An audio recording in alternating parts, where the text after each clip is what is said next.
অসুস্থ হলেই বোঝা যায় সুস্থতা কত বড় একটা নিয়ামত। না মানে এই যে তোমরা বলো না যে বাঁচবো না, বাঁচতে ইচ্ছে করে না, শুধুমাত্র একটু হসপিটালে গিয়ে দেখে আসো। মানুষ অল্প একটু বেঁচে থাকার জন্য, এই পৃথিবীতে ভালোভাবে থাকার জন্য কত আকুতি মিনতি করে। এখানে আমরা এত সুস্থ থাকার পরেও আল্লাহ তাআলার কাছে শুকরিয়া আদায় করছি না। আল্লাহ তাআলা আমাদের সবাইকে বোঝার তৌফিক দান করুক, আমিন। হে গাইজ, আসসালামু আলাইকুম, this is me Ahir Wasit.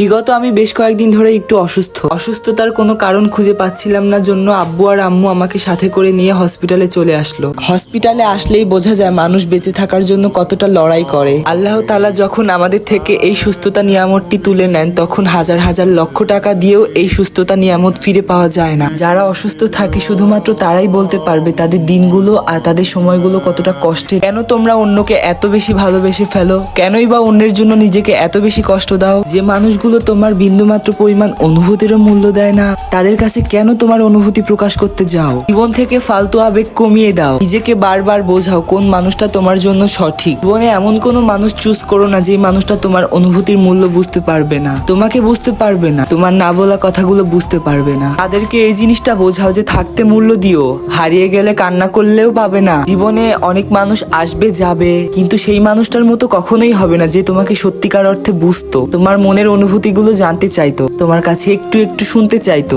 সবকিছু জানার পরেও সে যদি তোমাকে গ্রহণ না করে, তার দুর্ভাগ্য।